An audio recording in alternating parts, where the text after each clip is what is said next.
ദൈവത്തിൻ്റെ അതിപരിശുദ്ധ നാമം വാഴ്ത്തപ്പെടുമാറാകട്ടെ. ഈ നല്ല ഉച്ചകഴിഞ്ഞ സമയത്തിനായി കർത്താവിനെ വാഴ്ത്തുന്നു.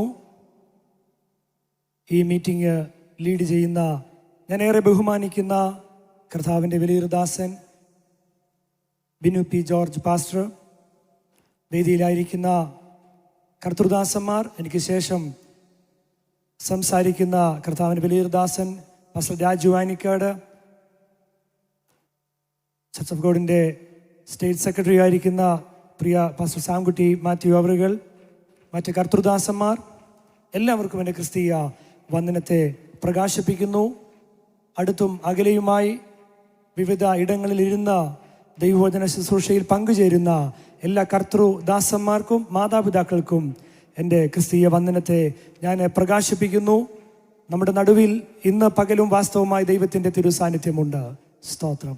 ഇപ്രകാരം എനിക്ക് ഈ ആത്മീക ശുശ്രൂഷയുടെ ഭാഗമായി ഈ വേദിയിൽ നിലകൊള്ളുവാൻ അവസരം ഒരുക്കിയ ചർച്ച് ഓഫ് ഗോഡിൻ്റെ സ്റ്റേറ്റ് ഓവർസിയർ ബഹുമാനനായ റെവറൻഡ് വൈറജി അവരോടുള്ള നന്ദിയെ ഞാൻ പ്രകാശിപ്പിക്കുന്നു. ചർച്ച് ഓഫ് ഗോഡിൻ്റെ നേതൃത്വം, ബഹുമാനരായ കൗൺസിൽ മെമ്പേഴ്സ്, മറ്റെല്ലാ ഉത്തരവാദിത്തപ്പെട്ടവർക്കും എൻ്റെ നന്ദിയെയും വന്ദനത്തെയും പ്രകാശിപ്പിച്ചുകൊണ്ട് ആത്മീക ശുശ്രൂഷയിലേക്ക് ഞാൻ പ്രവേശിക്കുന്നു.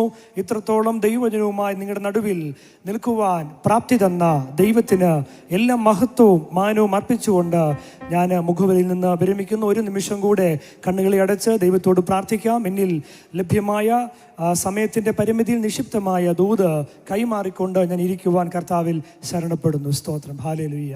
കണ്ണുകളെ അടച്ച് ഒരു നിമിഷം കൂടെ നമുക്ക് ദൈവത്തോട് പ്രാർത്ഥിക്കാം. ഹല്ലേലൂയ. എല്ലാ മാതാപിതാക്കളും കർത്താവിൻ്റെ ദാസീദാസന്മാരും അല്പനിമിഷം സ്തോത്രം ചെയ്ത് പ്രാർത്ഥിച്ചാട്ടെ. നിങ്ങളിൽ ഒരാളായി സ്തോത്രം ഇവിടെ നിന്ന് ദൈവവചനം ശുശ്രൂഷിക്കുന്ന ദൈവദാസന്മാരുടെ മേൽ മാറ്റമില്ലാത്ത സാന്നിധ്യം വെളിപ്പെടുവാൻ, ഇന്നു പകലും ദൈവത്തിൻ്റെ മഹത്വം നമ്മുടെ നടുവിൽ വെളിപ്പെടുവാൻ എല്ലാവരും ഒന്ന് സ്തോത്രം ചെയ്ത് പ്രാർത്ഥിച്ചാട്ടെ. ഹല്ലേലൂയ. നിൻ വഴികളിൽ ഞാൻ നടക്കുവാനാ വഴി കാട്ടിയായി എന്നെ നയിക്കണമേ. വിശ്വാസത്തിലെന്നെ ഉറപ്പിക്കുവാൻ ക്രിസ്തു എന്ന പാറയിൽ നിർത്തേണമേ. ആരാധന അങ്ങേക്കാരാധന, എന്നേശുവേ അങ്ങേക്കാരാധന. ആരാധന അങ്ങേക്കാരാധന,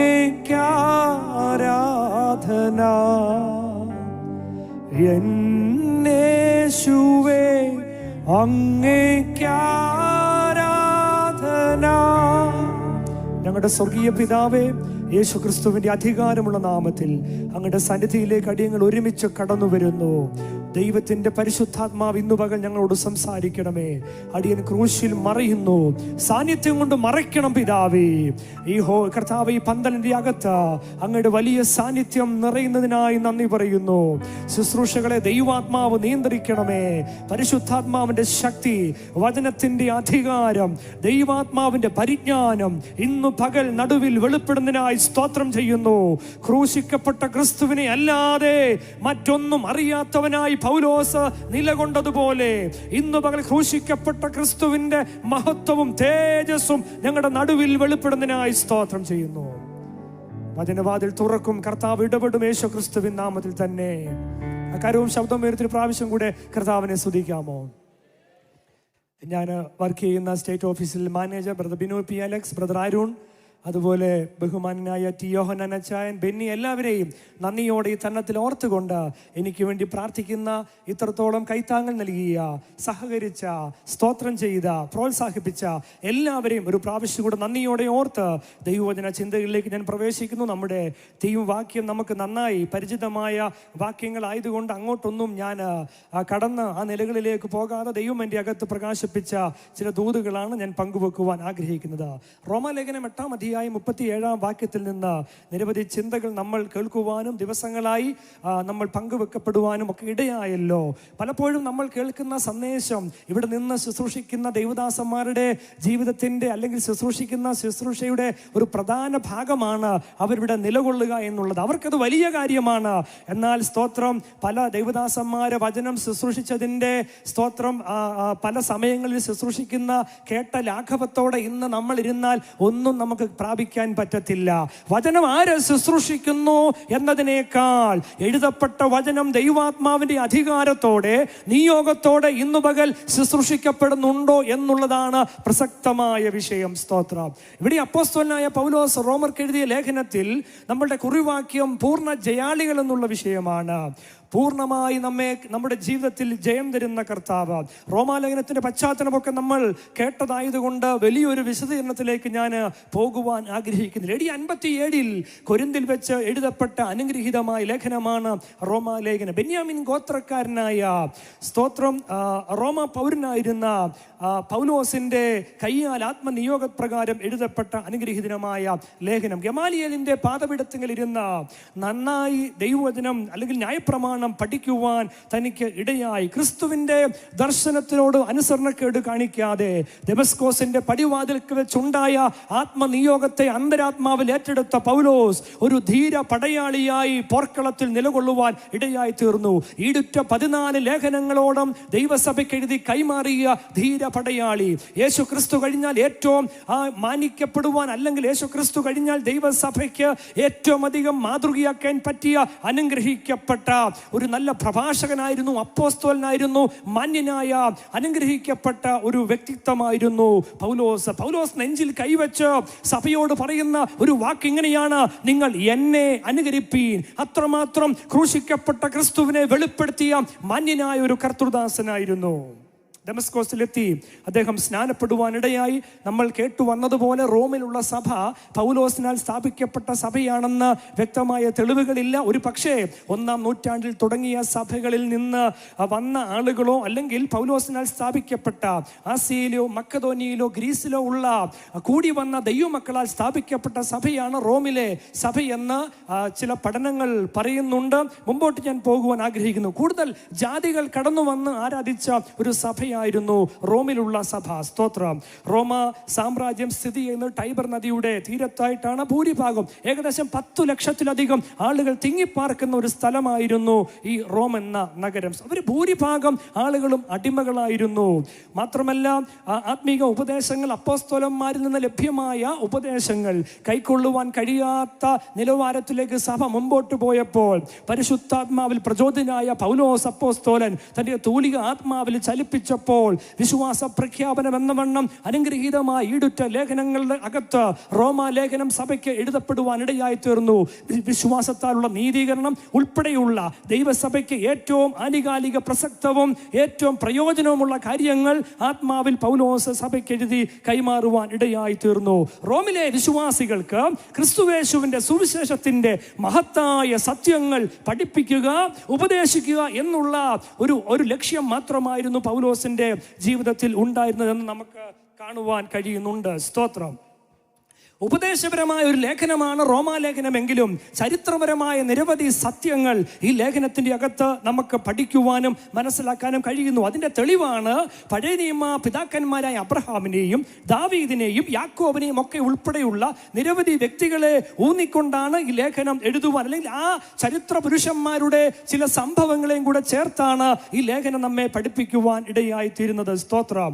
പൗലോസ് റോമിലുള്ള വിശുദ്ധന്മാരെ സന്ദർശിക്കുക എന്ന ലക്ഷ്യത്തോടു കൂടി തൻ്റെ ജീവിതം മുമ്പോട്ട് നയിച്ചപ്പോൾ 3-ാം മിഷണറി യാത്രയുടെ അന്ത്യത്തോടടുത്ത സമയത്ത് ഈ ലേഖനം എഴുതുവാനിട. ഇത്രയും ഞാൻ മുഖവുര പറയാനിടയായത് നമ്മൾ പലതവണ കേട്ടതാണെങ്കിലും ഒന്നുകൂടെ ഈ തീമുമായി ബന്ധപ്പെട്ട് പഠിക്കുന്ന കാര്യങ്ങൾ, മനസ്സിലാക്കുന്ന കാര്യങ്ങൾ ജീവിതത്തിൽ അന്വർത്ഥമായി തീരട്ടെ എന്ന് ഞാനും ആഗ്രഹിക്കുന്നു. മൂലഭാഷയിൽ ഹുപ്പർനിക്കാവോ എന്നുള്ള വാക്കാണ്. പൂർണ്ണ ജയാളികൾ എന്ന വാക്കിന് മോർ ദാൻ കോൺഗേഴ്സ്, ഹുപ്പർനിക്കാവോ, അതായത് മോർ ദാൻ, എക്സസീവ്, സൂപ്പർ എന്ന വാക്കാണ് അതിന് ഇംഗ്ലീഷിൽ ഉപയോഗിക്കുന്നത്. സൂപ്പർ ഓവർകമർ, സൂപ്പർ വിക്ടർ, പൂർണ്ണമായ ജയാളിയായി മാറത്തക്കവണ്ണം പര്യാപ്തമായ ഒരു ആത്മീക വീക്ഷണമാണ് പൗലോസ് ഈ വാക്കിലൂടെ സഭയ്ക്ക് അന്വർത്ഥമായി മനസ്സിലാക്കി പഠിപ്പിക്കുന്നത്. സ്തോത്രം. നമുക്കറിയാം, ക്രൈസ്തവ സഭയെ 1-ാം നൂറ്റാണ്ട് മുതൽ എടുത്ത് പരിശോധിക്കുന്ന ഒരു പഠിതാവിന് മനസ്സിലാക്കാൻ കഴിയുന്ന പ്രധാനപ്പെട്ട ഒരു കാര്യമാണ്,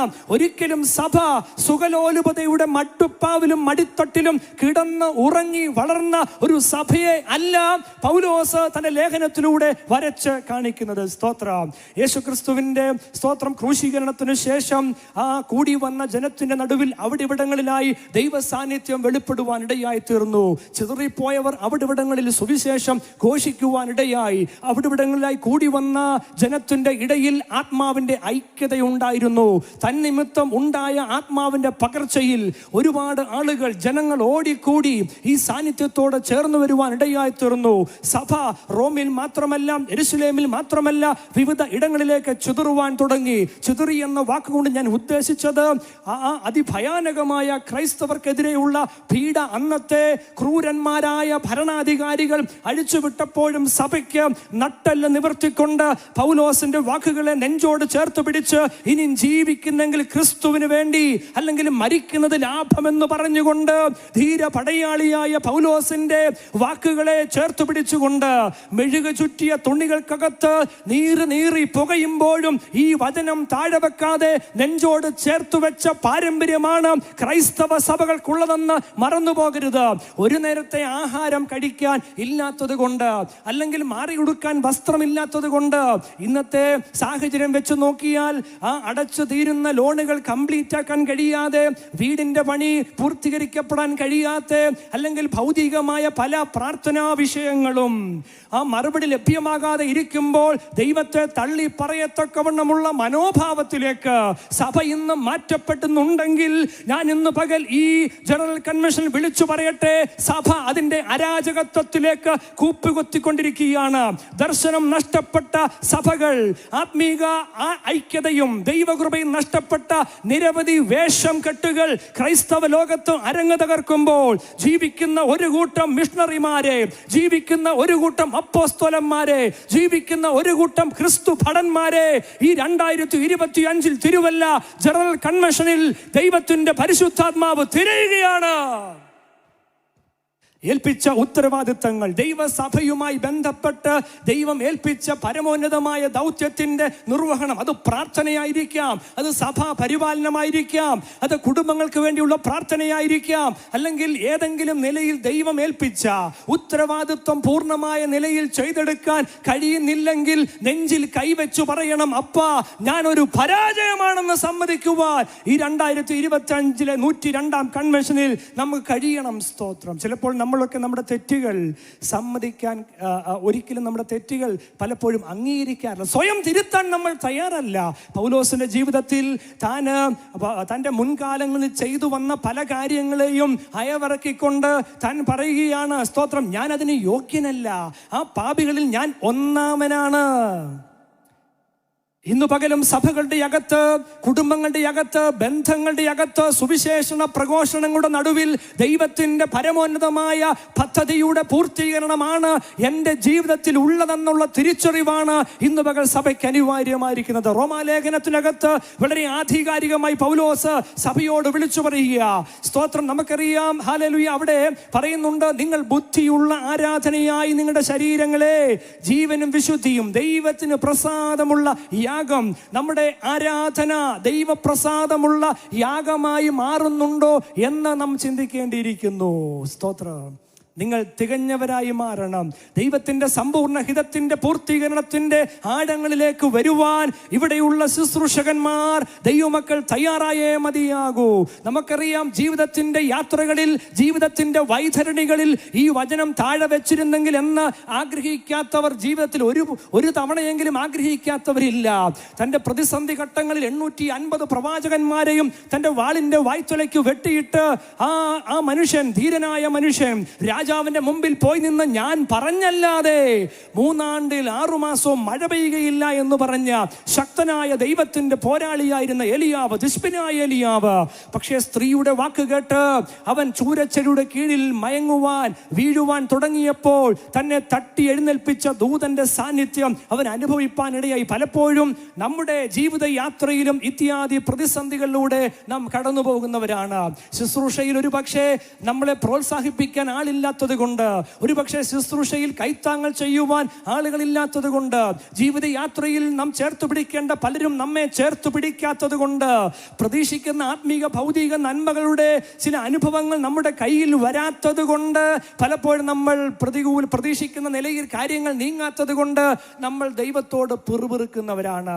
എന്നാൽ ഇന്ന് പകൽ ഉച്ചയിൽ നടക്കുന്ന ഈ മീറ്റിംഗിൽ എനിക്ക് വളരെ ഗൗരവമായി ഇവിടെയുള്ള ദൈവമക്കളോട്, കർത്തൃദാസന്മാരോട് വളരെ താഴ്മയോടെ പറയാനുള്ളത്, നമ്മൾ ഈ ഭൂമിയിൽ കാണുന്ന ഭൗതികമായ ചില വസ്തുക്കളെക്കാൾ ദൈവം എനിക്ക് നൽകിയ ഉത്തരവാദിത്വം, പൗലോസ് അങ്ങനെ പറയുന്നുണ്ട്, ഇത് ദൈവം എന്നെ ഭരമേൽപ്പിച്ച ഉദ്യോഗമാണെന്ന് പൗലോസ് പറയുന്നുണ്ട്. ഞാൻ പറയട്ടെ എൻ്റെ പ്രിയ ദൈവമക്കളെ, കർത്തൃദാസന്മാരെ, ഈ ലോകത്തിൽ ഏറ്റവും നല്ല വേല, ഏറ്റവും നല്ല ജോലി എന്ന് പറയുന്നത് സുവിശേഷ വേലയാണ്.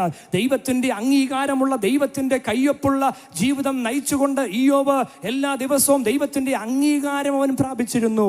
ക്രിസ്തീയ ജീവിത യാത്രയുടെ ഓട്ടത്തിനകത്ത് ഈ വിശ്വാസം തെളിയിച്ചു കൊടുക്കേണ്ട സന്ദർഭങ്ങളിൽ ജീവിച്ച് തെളിയിച്ച് കാണിച്ചു കൊടുക്കുവാനുള്ള ഉത്തരവാദിത്വം നമുക്കുണ്ട്.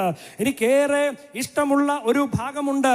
ആ പഴയ നിയമത്തിൽ നമുക്കറിയാം, ഇയ്യോബിന്റെ ജീവിതത്തിന്റെ അകത്ത് പ്രതിസന്ധികളുടെ നീണ്ട ലിസ്റ്റ് തന്നെ അവനെ നിരത്തേണ്ടതായിട്ട് വന്നു.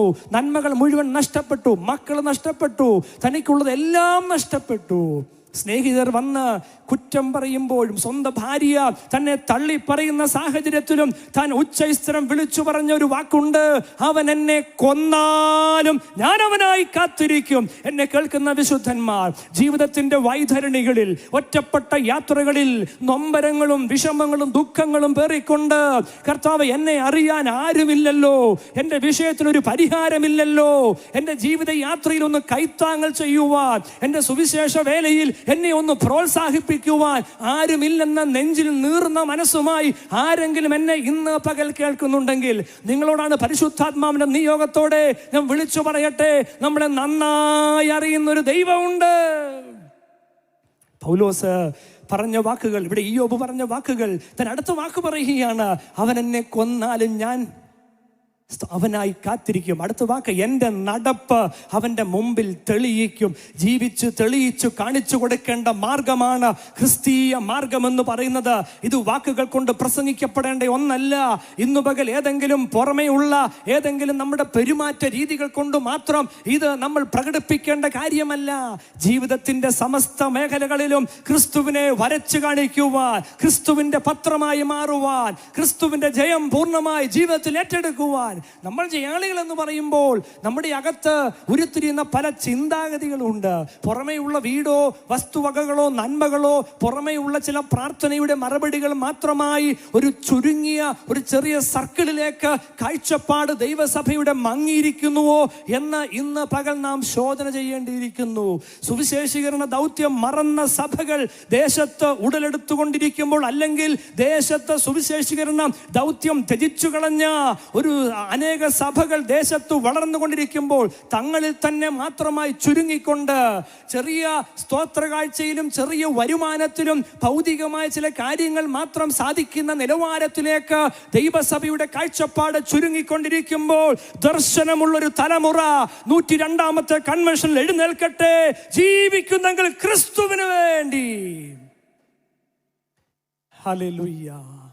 ജയത്തിന്റെ വാക്കുകൾ മാത്രം കേട്ട് ഭൗതികതയിലേക്ക് മാത്രം ഊന്നൽ കൊടുക്കുന്ന നിലവാരത്തിലേക്ക്, ആത്മീക മൂല്യച്യുതിയിലേക്കും അധപ്പതനത്തിലേക്കും സഭകൾ, ദൈവമക്കൾ എന്ന് പറയുന്നവർ പുറമേയുള്ള ആ സ്തോത്രം മാസ്ക് അണിഞ്ഞുകൊണ്ട് മുമ്പിലേക്ക് പോകുക.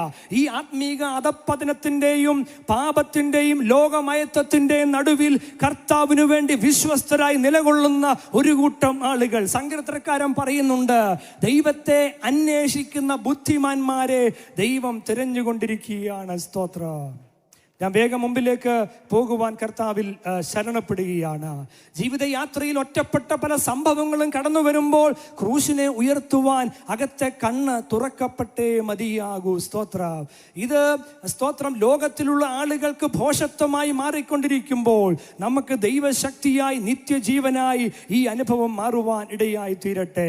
ഞാൻ ഈ തീമിൽ നിന്ന് നിരവധി കാര്യങ്ങൾ കേൾക്കുന്നത് കൊണ്ട് അങ്ങോട്ട് ആഴമായി കടക്കാതെ മറ്റ് ചില വാക്യങ്ങളുടെ ഈ സ്തോത്രം മിഷൻ ചലഞ്ചുമായി ബന്ധപ്പെട്ട് പറഞ്ഞ് മുമ്പിലേക്ക് പോകുവാൻ ആഗ്രഹിക്കുകയാണ്.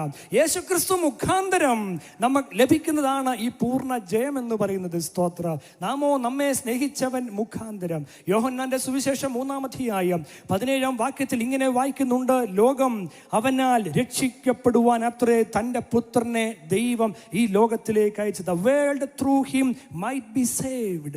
ക്രിസ്തുവിനാൽ രക്ഷിക്കപ്പെടുവാൻ ഈ ഭൂമിയിലേക്ക് കർത്താവ് വന്നത്, നമുക്ക് പൂർണ്ണ ജയം ക്രിസ്തുവിലൂടെ ലഭ്യമാകുമ്പോൾ യേശു കർത്താവ് ഈ ഭൂമിയിലേക്ക് കടന്നു വന്നത് ആ ജയം നമുക്ക് ലഭ്യമാകാൻ വേണ്ടിയാണ്. സ്തോത്രം. ഹല്ലേലൂയ. റോമാലേഖനം 5-ാം അധ്യായം 1-ാം വാക്യത്തിൽ വിശ്വാസത്താലുള്ള നീതീകരണം ആസ്പദമാക്കി ശക്തമായി പൗലോസിന്റെ ലേഖനം എഴുതി കൈമാറുമ്പോൾ അതിൻ്റെ അകത്തൊരു വാക്യം, 1-ാം വാക്യം ഇങ്ങനെ പറയുന്നു, കർത്താവായ യേശു ക്രിസ്തു മൂലം നമുക്ക് ദൈവത്തോട് സമാധാനമുണ്ട്. പിതാവും ലോകവും തമ്മിൽ ശത്രുക്കളായിരുന്നപ്പോൾ നമുക്ക് ബന്ധപ്പെടുവാൻ, ദൈവത്തോട് ഡയറക്റ്റ് ബന്ധപ്പെടുവാൻ നിർവാഹമില്ലാതിരുന്നപ്പോൾ പുത്രനാം ക്രിസ്തുവിലൂടെ റെക്കൺസിലേഷൻ, നിരപ്പിന്റെ ശുശ്രൂഷയിലേക്ക് ദൈവത്തോട് നമ്മെ അടുപ്പിച്ച പുത്രന്റെ സ്നേഹം, അതുകൊണ്ട് അത് നമ്മളിലേക്ക് വന്നത് ക്രിസ്തു മൂലമാണ് എന്ന് മറന്നു പോകരുത്. 5-ാം വാക്യം പറയുന്നു, കൃപയിലേക്ക് ക്രിസ്തു മൂലം വിശ്വാസത്താൽ പ്രവേശനം ലഭിച്ചിരിക്കുന്നു. ആധികാരികമായ നിലകളിൽ ഈ വചനത്തെ നമ്മൾ ആഴമായി പഠിക്കുമ്പോൾ ഇന്നു പകൽ മനസ്സിലാക്കേണ്ടത് ക്രിസ്തീയ ജീവിതം എന്ന് പറയുന്നത് ജയജീവിതം തന്നെയാ ദൈവമക്കളെ. ചിലപ്പോൾ മറ്റുള്ളവരെ പോലെ തുല്യമായി ചൂണ്ടിക്കാണിക്കാൻ ഭൗതികമായ മറ്റു പലതും നമുക്കില്ലെങ്കിലും പുറമെയുള്ള ഭൗതികതയെ ഊന്നൽ കൊടുത്തുകൊണ്ടുള്ള ക്രിസ്തീയ ജീവിതം ആണ് നമ്മൾ പ്രസംഗിക്കുന്നതെങ്കിൽ പൗലോസാണ് ഏറ്റവും വലിയ ദരിദ്രനെന്ന്, ഏറ്റവും വലിയ അധപ്പതിച്ച മനുഷ്യൻ പൗലോസാണെന്ന് പറയേണ്ട വരും. പക്ഷെ വേദപുസ്തകം അങ്ങനെയല്ല നമ്മെ പഠിപ്പിക്കുന്നത്. തനിക്ക് ഉണ്ടായിരുന്ന സകല നന്മകളെയും വസ്തുക്കളെയും എല്ലാം വലിച്ചെറിഞ്ഞുകൊണ്ട് ഇനി ജീവിക്കുന്നത് ക്രിസ്തു എന്ന് പറയുന്ന സകലതും ചപ്പും ചവറുമെന്ന് എണ്ണിക്കൊണ്ട് ചപ്പു ചവറുകളിലേക്ക് തൻ്റെ മുഴുവൻ താനെന്ന വ്യക്തിത്വം ഉൾപ്പെടെ വലിച്ചെറിഞ്ഞ ഒരു തേജസ്സിന്റെ സുവിശേഷം എടുത്ത അനുഗ്രഹീതനായ മനുഷ്യൻ. യേശു പോലും പറയുന്നുണ്ട്, ഒരുവൻ എന്നെ അനുഗമിപ്പാൻ ഇച്ഛിച്ചാൽ തന്നെത്താൻ, ഡിനേ യുവർ സെൽഫ്, നിങ്ങളെ തന്നെ ത്യജിക്കണം, നമ്മളെ തന്നെ മറക്കണം. സുവിശേഷീകരണ വേലയുമായിട്ടുള്ള ബന്ധത്തിൽ ഏറ്റവും നമ്മൾ ചിന്തിക്കേണ്ട വിഷയമാണ് നമ്മൾ സ്വയം ത്യജിക്കപ്പെടുക എന്നുള്ളത്. മറ്റൊരു വ്യക്തി നമ്മളെ കുറിച്ച് ഒരു വാക്ക്, നമുക്കിഷ്ടമില്ലാത്തൊരു വാക്ക് പറയുമ്പോൾ എങ്ങനെയാ നമ്മുടെ പ്രതികരണങ്ങൾ? മറ്റുള്ള വ്യക്തികൾ സുവിശേഷ വേലയുമായി ബന്ധപ്പെട്ടോ മറ്റ് ഭൗതിക വിഷയങ്ങളുമായി ബന്ധപ്പെട്ടോ ചില കാര്യങ്ങൾ കേൾക്കേണ്ടി വരുമ്പോൾ സൗമ്യതയുടെ ആത്മാവിൽ പ്രതികരിപ്പാൻ ഇന്നു പകൽ നാം ശീലിച്ചേ മതിയാകൂ. അതാ ഫിലിപ്പിയർ സ്തോത്രം 2:5, അവർ attitude should be the same as that of Jesus Christ. ക്രിസ്തു യേശുവിലുള്ള ഭാവമാണ് നമുക്ക് ഇന്നു പകൽ ഏറ്റവും അനിവാര്യമായിരിക്കുന്നത്. ഇന്നു പകൽ കർത്താവ് നടന്നതുപോലെ, ക്രിസ്തു ജീവിച്ചതുപോലെ, ക്രിസ്തു ആയിരുന്നതുപോലെ ക്രിസ്തുവിന്റെ ഭാവം ഉൾക്കൊണ്ട് തന്നെത്താൻ താഴ്ത്തി ക്രൂശിലെ മരണത്തോളം അനുസരണമുള്ള നിലയിലേക്ക് ക്രിസ്തു നമുക്ക് മാതൃക കാണിച്ചു. ഈ ക്രിസ്തുവിനെ ചൂണ്ടിക്കാണിച്ച പൗലോസ് ഗലാത്യ ലേഖനത്തിൽ പറയുന്നുണ്ട്, നിങ്ങൾ ദൈവത്തെ അനുകരിക്കുവീൻ. എൻ്റെ പ്രിയ കർത്തൃദാസന്മാരെ, എൻ്റെ പ്രിയ ദൈവമക്കളെ, ഒരുപക്ഷെ തഴക്കവും പഴക്കവും കൊണ്ട്, പരിചയവും പാരമ്പര്യവും കൊണ്ട് നമ്മൾ ചെയ്തു വന്ന പല ശീലങ്ങളെ മാറ്റാൻ തയ്യാറല്ലായിരിക്കാം.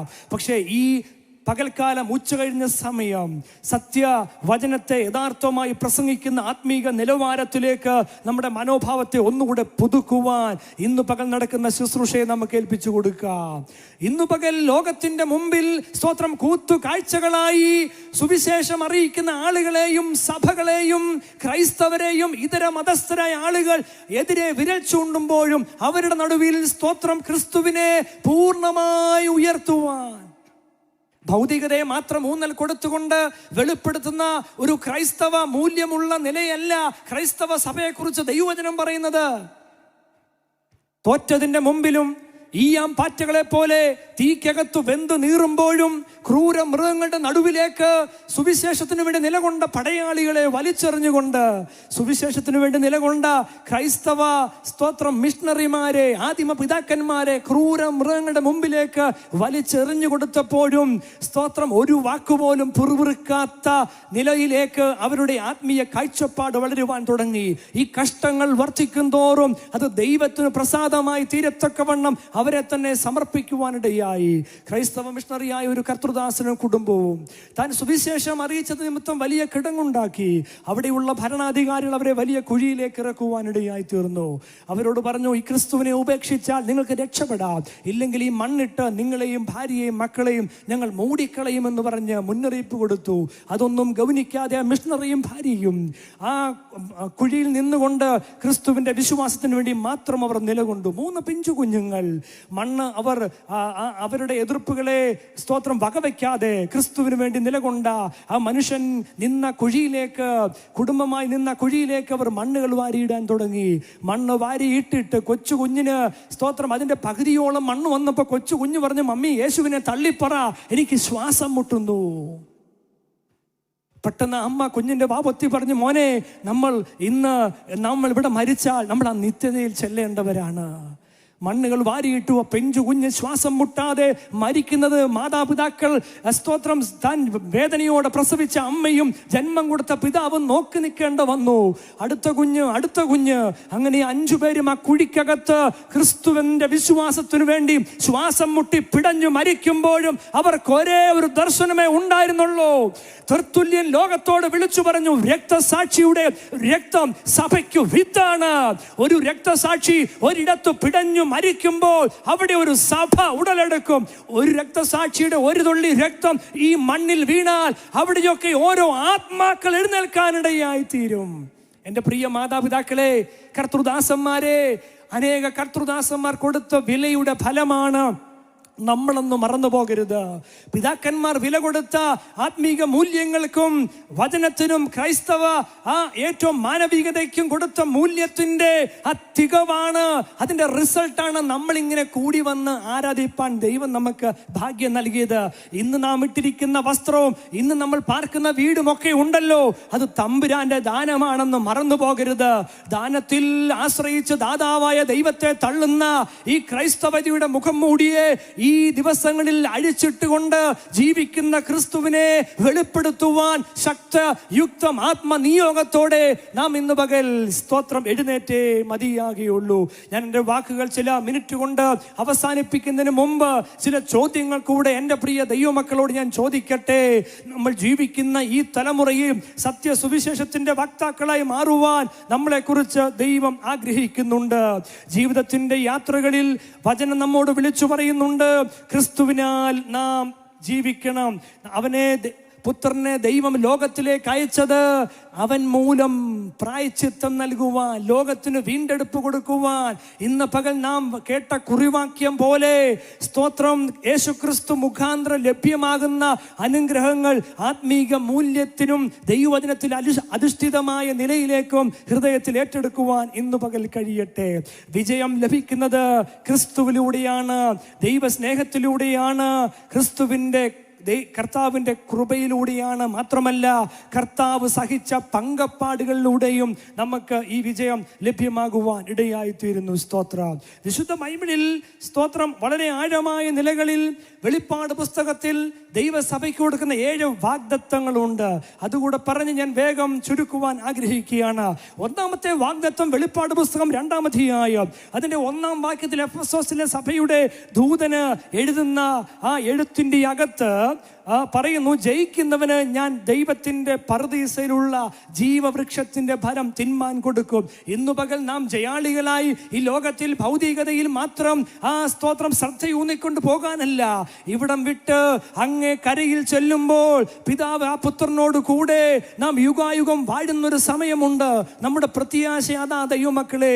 പലപ്പോഴും സ്തോത്രം സുവിശേഷീകരണം, സുവിശേഷത്തിന്റെ ധ്വനികൾ മുഴങ്ങേണ്ട പല വേദികളിലും ക്രിസ്തുവും ക്രൂശും കർത്താവിന്റെ വരവുമൊക്കെ അന്യം നിന്ന് മാറിക്കൊണ്ടിരിക്കുമ്പോൾ നമ്മുടെ അകത്ത് ഇന്നു പകൽ ആത്മാവിൽ സ്തോത്രം ഉണരേണ്ട ഒരു ചിന്തയുണ്ട്. ഇന്ന് കാഹളം ധ്വനിച്ചാൽ ഞാൻ അവിടെ എത്തുമോ എന്നുള്ളതാണ്. എൻ്റെ പ്രിയ ദൈവമക്കളെ, ഈ ലോകത്തിന്റെ മറ്റു പല കാര്യങ്ങളിലേക്കും ശ്രദ്ധ ഡൈവേർട്ട് ചെയ്ത് വഴുതി മാറിക്കൊണ്ടിരിക്കുമ്പോൾ കർത്താവിന്റെ വരവിനെ ലക്ഷ്യം വെക്കുവാൻ നമുക്ക് ഒന്നാമത്തെ വാഗ്ദത്തം, ജയിക്കുന്നവന് ജീവവൃക്ഷത്തിന്റെ ഫലം തിന്മാൻ കൊടുക്കും. സ്തോത്രം. ദിവ്യ സ്വഭാവത്തിന്റെ പ്രതീകമാണ് ഈ ജീവവൃക്ഷം എന്ന് പറയുന്നത്. രണ്ടാമത്തെ വാഗ്ദത്തം സ്മുർന്നയിലെ സഭയോട് പറയുന്നു, ജയിക്കുന്നവന് രണ്ടാം മരണത്താൽ ദോഷം വരികയില്ല. പാപത്തെ ജയിച്ച് പാപത്തിന്റെ അന്തിമ ഫലമായ മരണത്തെ ജയിക്കുന്ന വെളിപ്പാട് യാക്കോബ് അപ്പോസ്തലൻ വിളിച്ചു പറയുന്നത് ഞാൻ വിവരിക്കുന്നില്ല. മൂന്നാമത്തെ വാഗ്ദത്തം പെർഗമോസിലെ സഭയുടെ ദൂതന് എഴുതുക, ജയിക്കുന്നവൻ ഞാൻ മറഞ്ഞിരിക്കുന്ന മന്ന കൊടുക്കും, വെള്ളക്കല്ലും ലഭിക്കുന്നതല്ലാതെ മറ്റാർക്കും അറിയാത്ത കല്ലിന്മേൽ എഴുതിയിരിക്കുന്ന പുതിയ പേര് കൊടുക്കും. നാം ഇവിടെ വില കൊടുക്കുന്നത് ഉണ്ടല്ലോ, അങ്ങേ കരയിൽ നേടിയത് എന്താണെന്ന് അറിയുന്ന സമയമുണ്ട്. ലോകത്തിൽ ആരും അറിയാനില്ലെങ്കിലും സ്തോത്രം, ഈ ലോകത്തിൽ നമ്മെ അംഗീകരിക്കാനും ലോകത്തിൽ കൈയടിക്കാനും ലോകത്തിൽ നമ്മളെ ചേർത്ത് പിടിക്കാനും ആരുമില്ലെങ്കിൽ അങ്ങേ കരയിൽ നാം നേടിയത് എന്താണെന്ന് വെളിപ്പെടുന്നൊരു സമയമുണ്ട് കേട്ടോ. നാം ഇവിടെ വിതയ്ക്കുന്നത് ഒരുപക്ഷെ നമ്മെ അംഗീകരിക്കാത്തൊരു തലമുറ ഈ മണ്ണിൽ തല ഉയർത്തിയാലും ദൈവം നമ്മളെ അംഗീകരിച്ചാൽ, ആയിരം വിശുദ്ധന്മാരുടെ നടുവിൽ, ദൂതഗണങ്ങളുടെ നടുവിൽ സ്തോത്രം ന്യായസിംഹാസനത്തിന്റെ മുമ്പിൽ നിൽക്കുമ്പോൾ തനിക്ക് വേണ്ടി ഓടി അധ്വാനിച്ചവർക്ക് അവൻ പ്രതിഫലം കൊടുക്കുന്നൊരു സമയമുണ്ട്. മൂന്നാമത്തെ വാഗ്ദത്തം പെർഗമോസിലെ സഭയുടെ ദൂതനോട് പറയുന്നത്, മറഞ്ഞിരിക്കുന്ന മന്ന, വെള്ളക്കല്ല്, പുതിയ പേര് അവർക്ക് കൊടുക്കുവാൻ ഇടയായിത്തീരും. ഒരു ജയാളിയായ ഒരു വ്യക്തിയുടെ ലഭിക്കുന്ന നന്മകളെയാണ് അവിടെ എഴുതിയിരിക്കുന്നത്. നാലാമത്തെ വാഗ്ദത്തം തുയഥൈരയിലെ സഭയുടെ ദൂതന് എഴുതുക, സ്തോത്രം. അവിടെ പറയുന്നു, ജാതികളുടെ മേൽ അധികാരം കൊടുക്കും. കണ്ടോ, വെളിപ്പാട് പുസ്തകം ആധികാരികമായി ഇവിടെ അധ്വാനിക്കുന്ന കരുത്തരായ സ്തോത്രം ഹല്ലേലൂയ ദൈവമക്കൾക്ക്, തനിക്ക് വേണ്ടി രക്തമൊഴുക്കിയ ജീവിച്ച ദൈവം ഏൽപ്പിച്ച ഉത്തരവാദിത്വങ്ങൾ വീറോടെ സ്തോത്രം ചെയ്തെടുത്ത തൻ്റെ മക്കൾക്ക് വേണ്ടി ദൈവം ഒരുക്കുന്ന അനുഗ്രഹങ്ങൾ. അഞ്ചാമത്തെ വാഗ്ദത്തം സർദീസിലെ സഭയോട് പറയുന്നു, ജയിക്കുന്നവന് വെള്ള ഉടുപ്പ് കൊടുക്കും. ആറാമത്തെ വാഗ്ദത്തം ഫിലദൽഫിയ സഭയുടെ ദൂതന് എഴുതുക, ജയിക്കുന്നവൻ ഞാൻ ആലയത്തിന്റെ തൂണാക്കി മാറ്റും. ഇവിടെ നാം അധ്വാനിക്കുന്നത്, ഇവിടെ നാം കഷ്ടപ്പെടുന്നത്, ഇവിടെ നാം ഓടുന്നതിന് ഒന്നും നന്മയില്ലാതെ സ്തോത്രം ഒരുപക്ഷെ ആരും അംഗീകരിക്കുന്നില്ലെങ്കിലും വചനം പറയുന്നു, ഈ ലോകത്തിലും വരുവാനുള്ള ലോകത്തിലും നമ്മൾ ചെയ്തതിനൊത്തവണ്ണം ദൈവം നമുക്ക് തരും. വചനം പൗലോസ് പറയുന്നു, അവനവൻ ശരീരത്തിൽ ഇരിക്കുമ്പോൾ ചെയ്തത് നല്ലതാകിലും തീയതാകിലും അതിന് തക്കവണ്ണം പ്രാപിക്കേണ്ടതിന് നാം എല്ലാവരും ക്രിസ്തുവേശുവിന്റെ ന്യായാസനത്തിന് മുമ്പാകെ നിൽക്കേണ്ടി വരും. ഏഴാമത്തെ വാഗ്ദത്വം ലവോദിക്യ സഭയുടെ ദൂതനോട് പറയുന്നു, ജയിക്കുന്നവൻ എന്നോടുകൂടെ സിംഹാസനത്തിൽ ഇരുത്തുവാൻ വരം നൽകും. നമ്മളെ കയറ്റി ഇരുത്തുവാൻ ആരുമില്ലെങ്കിലും ഈ ലോകം നമ്മെ ചപ്പും ചവറുമെന്നെണ്ണി ഒരുപക്ഷെ ഏറ്റവും നമ്മളെ ആ വില കുറച്ച് കണ്ടെങ്കിലും നമ്മളെ വിലയുള്ളവനാക്കുന്ന ഒരു ദൈവമുണ്ട് കേട്ടോ. ഈ ലോകത്തിലുള്ള അനേക വ്യക്തികൾ തൻ്റെ ഭക്തന്മാരെ അംഗീകരിക്കാത്ത, തൻ്റെ ഭക്തന്മാരെ മാനിക്കാത്ത നിലകളിലേക്ക് പോകുമ്പോൾ സ്തോത്രം നമ്മെ മാനിക്കുന്നൊരു ദൈവമുണ്ട്.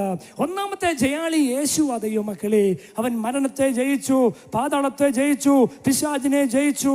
ക്രിസ്തുവാണ് നമുക്ക് മുന്നോടി.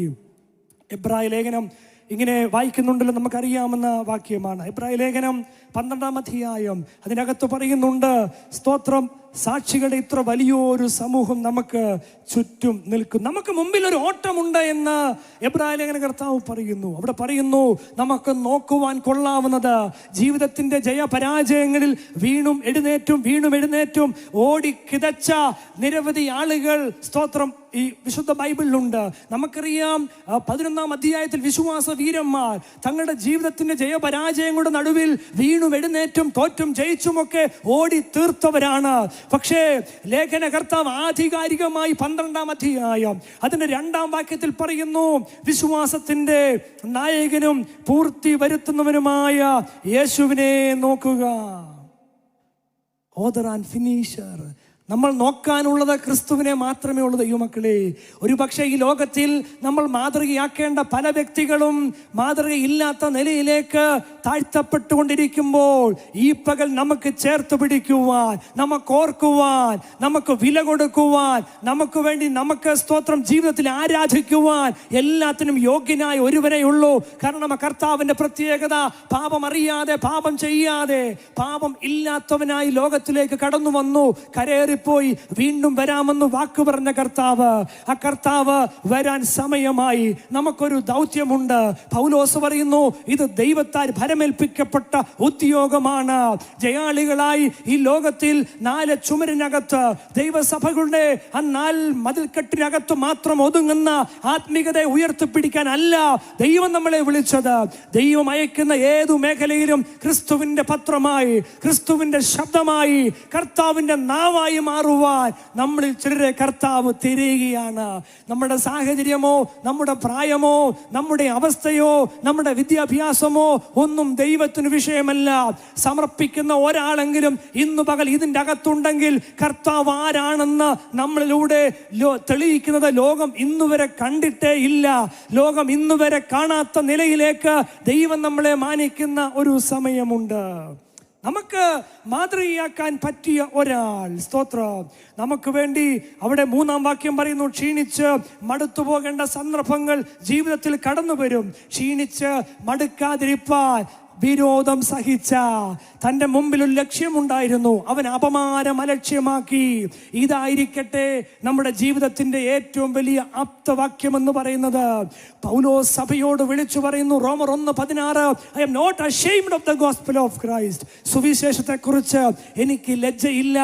പൗലോസ് വീണ്ടും കൊരിന്ത്യർ ലേഖനത്തിൽ പറയുന്നു, സുവിശേഷം അറിയിക്കുന്നില്ല എങ്കിൽ എനിക്ക് അയ്യോ കഷ്ടം. നിർബന്ധം എൻ്റെ മേൽ കിടക്കുന്നു. രക്ഷിക്കപ്പെട്ട മുഴുവൻ ആളുകളുടെ മേലും ഭരമേൽപ്പിക്കപ്പെട്ട നിയോഗമാണ് ഇന്ന് പകൽ ഞാനിവിടെ വിളിച്ചു പറയുന്നത്. ദൈവം നമ്മൾ എന്തൊക്കെ ചെയ്തു എന്നല്ല, ദൈവം ഏൽപ്പിക്കുന്ന ഉത്തരവാദിത്തങ്ങൾ, സ്തോത്രം, ആ ശിരസ വഹിച്ചുകൊണ്ട് ആരുടെയും അംഗീകാര പത്രത്തിന് വേണ്ടി കാത്തു നിൽക്കാനല്ല, മറ്റുള്ളവരുടെ അപ്രീസിയേഷന് വേണ്ടി അല്ല നമ്മൾ ചെയ്യേണ്ടത്.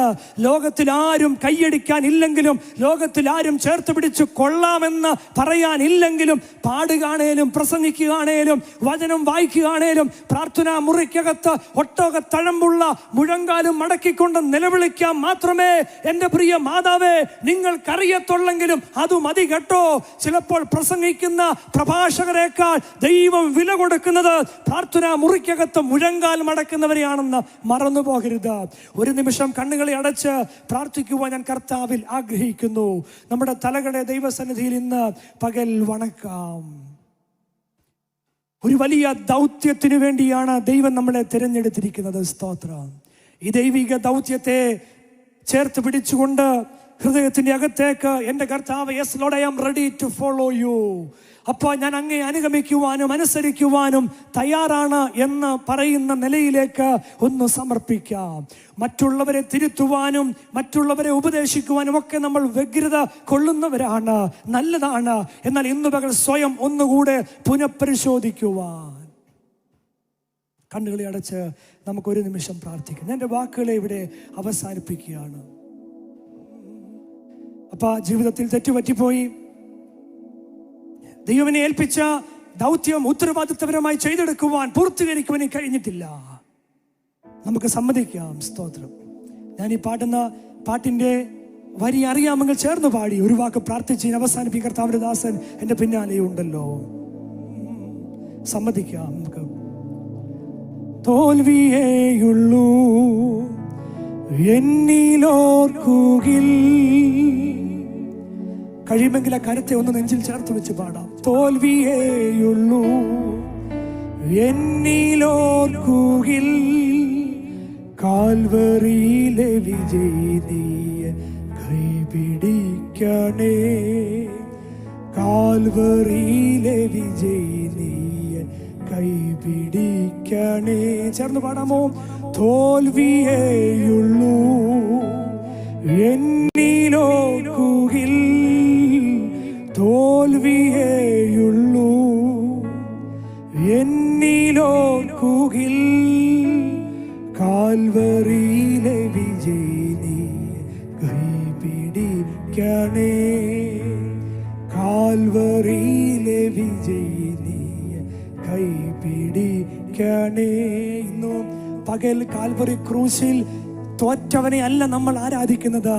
ജയിച്ചു ജയാളിയായവൻ, മരണത്തെയും പാതാളത്തെയും ജയിച്ചവന്റെ മുമ്പിൽ നമുക്ക് പറയാം, എൻ്റെ ജീവിതത്തിൽ അപ്പാ തോറ്റ ഓർമ്മകൾ മാത്രമേ ഉള്ളൂ. ഞാൻ ചെയ്തു, പലതും വെട്ടിപ്പിടിച്ചു, ഞാൻ പ്രസംഗിച്ചു, നേടി, ഒക്കെ ചെയ്തു, പക്ഷെ എനിക്കൊന്നും അവകാശപ്പെടാനില്ല കർത്താവേ. ഇന്ന് പകൽ ഒരുപിടി കുറവുകൾ മാത്രമേ എന്നിൽ ശേഷിക്കുന്നുള്ളൂ പിതാവേ. ഒരു പ്രാവശ്യം കൂടെ കാൽവറിയിലെ വിജയിയായവൻ എന്റെ കൈക്ക് പിടിക്കണമെന്ന് എത്ര വിശുദ്ധന്മാർ, മാതാക്കൾ ഇന്നു പകൽ പ്രാർത്ഥിക്കും. തോൽവിയേയുള്ളൂ എന്നിലോർക്കുകിൽ, തോൽവിയേയുള്ളൂ എന്നിലോർക്കുകിൽ കാൽവറിയിലെ വിജയിനി കൈപിടിക്കണേ, കാൽവറിയിലെ വിജയിനി കൈപിടിക്കണേ. അറിവു കേടുകൾ അധികമുണ്ടെന്നിൽ, അറിവു കേടുകൾ അധികമുണ്ടെന്നിൽ, അറിഞ്ഞു നീ എന്നരികിലെന്നെ ചേർത്തണയ്ക്കണേ, അറിഞ്ഞു നീ എന്നരികിലെന്നെ ചേർത്തണയ്ക്കണേ. ഓ സേനയാലല്ല സ്നേഹത്താലല്ലോ, സേനയാലല്ല സ്നേഹത്താലല്ലോ, ജയകിരീടമണിഞ്ഞു വാഴും രാജനീയല്ലോ, ജയകിരീടമണിഞ്ഞു വാഴും രാജനീയ. നമുക്ക് കണ്ണുകളെ അടച്ച് പ്രാർത്ഥിക്കും. എന്റെ തോൽവികളുടെ നടുവിൽ ജയം തന്ന കർത്താവ്, കാൽവറിയിൽ വിജയിയായവൻ എന്റെ കൈക്ക് പിടിച്ച് എഴുന്നേൽപ്പിക്കണം പിതാവേ. സേനയാലല്ല, പുരുഷന്റെ ഊരുക്കൾ പ്രസാദിക്കാത്ത സൈന്യ ബഹുത്വത്താൽ രാജാവ് ജയം പ്രാപിക്കില്ലെന്ന് പറഞ്ഞ കർത്താവ്, ഈ ലോകത്തിലെ ആയുധങ്ങൾ കൊണ്ടോ ശക്തികൾ കൊണ്ടോ ഒന്നും നേടിയെടുക്കാൻ കഴിയാത്തത് സ്നേഹത്തിന്റെ ഭാവം കൊണ്ട് ലോകത്തെ കീഴ്മേൽ മറിച്ച യേശു കർത്താവിന്റെ തേജസ്സിന്റെ അനുഭവത്തെയും സ്നേഹത്തെയും ഉയർത്തിപ്പിടിക്കുന്ന ഒരു തലമുറ ഇന്ന് പകൽ എഴുന്നേൽക്കട്ടെ. സ്വർഗീയ പിതാവേ, നല്ല സമയത്തിന് നന്ദി പറയുന്നു. അപ്പാ, തോൽവിയുള്ളൂ ഓർത്തു ജീവിതത്തിൽ. കാൽവറിയിലെ വിജയി എന്റെ കൈക്ക് പിടിക്കണേ. സുവിശേഷ വേലയിൽ, ശുശ്രൂഷയിൽ, യാത്രയിൽ, പ്രാർത്ഥനയിൽ, ഉപവാസത്തിൽ ദൈവമേൽപ്പിച്ച ദൗത്യത്തെ ഒഴിവാക്കിക്കൊണ്ട് ഞാൻ മുമ്പോട്ട് പോയപ്പോൾ ഈ പകൽ എതിർപ്പുകളെ തൃണവൽഗണിച്ചുകൊണ്ട്, ക്രൂശ് എടുത്തുകൊണ്ട്, വേദന സഹിച്ചുകൊണ്ട്, അവസാനത്തുള്ള രക്തം വരെയും ഊറ്റിത്തന്ന ക്രിസ്തുവിന്റെ ക്രൂശ് എടുത്ത് ധീര പടയാളിയായി മാറുവാൻ ഞാൻ എന്നെ തന്നെ സമർപ്പിക്കുന്നു പിതാവേ. ആ രണാങ്കണത്തിൽ എന്റെ കൈക്ക് പിടിക്കണേ. പലപ്പോഴും വീണുപോയി പിതാവേ, പലപ്പോഴും വിശ്വാസം ത്യജിക്കേണ്ടി വന്നു. പൗലോസ് ആധികാരികമായി പറഞ്ഞ വചനം ഞങ്ങൾ ഉരുവിടുന്നു. ഞാൻ നല്ല പോർ പൊരുതി ഓട്ടം തികച്ചു, വിശ്വാസം കാത്തു. ഇന്ന് പകരം വിശ്വാസത്തിന് വേണ്ടി നിലകൊള്ളുവാനും കാത്തു സൂക്ഷിക്കുവാനും പൂർണ്ണ ജയാളിയായി കർത്താവിന്റെ രാജ്യത്തിന് വേണ്ടി നിലകൊള്ളുവാനും ഞങ്ങളെ സമർപ്പിക്കുന്നു യേശുക്രിസ്തുവിൻ നാമത്തിൽ തന്നെ. സമയം അനുവദിച്ച ബഹുമാനനായ ഓവർസിയറിനോട്, നേതൃത്വത്തോട് നന്ദി പറഞ്ഞ വാക്കുകൾ അവസാനിപ്പിക്കുന്നു. ദൈവം നമ്മെ അനുഗ്രഹിക്കട്ടെ.